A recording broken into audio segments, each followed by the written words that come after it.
Ovo je nevjerovatno. Riješio sam se svih mrava iz kuće i vrta sa samo jednom bocom. Zaboravite na otrove i skupe kemikalije. Iako su mravi na prvi pogled bezopasni, kada ih se pojavi puno, mogu napraviti ozbiljne probleme oko kuće. U vrtu su još neugodniji jer štite lisne uši i pomažu im da se šire po biljkama. Zato sam napravio jednostavan trik s običnom plastičnom bocom. I vjerujte mi, mravi ulaze u nju kao ludi. Ali prije nego što krenem, zapamtite jednu stvar. Nemojte preskočiti nijedan korak jer ako izostavite samo jedan, zamka neće raditi kako treba.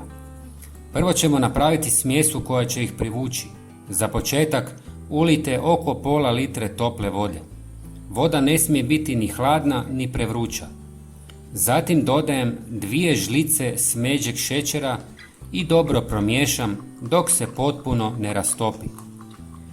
Kada se šećer rastopio, dolazi sljedeći i jedan od najvažnijih sastojaka. Pola čajne žličice kvasca.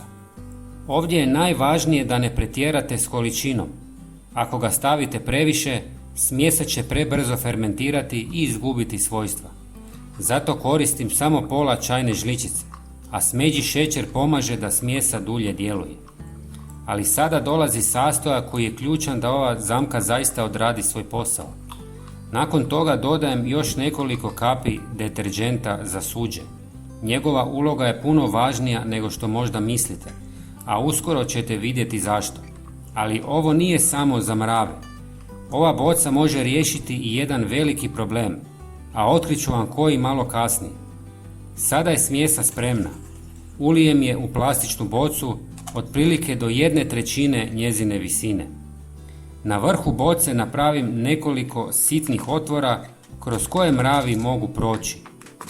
Ako bocu postavljate u vrt, najbolje ju je ukopati nekoliko centimetara u zemlju kako je vjetar ne bi prevrnuo.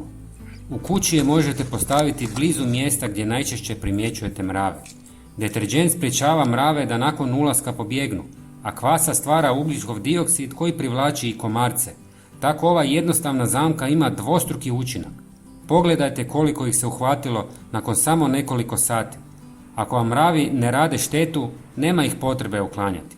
Napišite mi u komentarima hoćete li ovo isprobati. Pozdrav!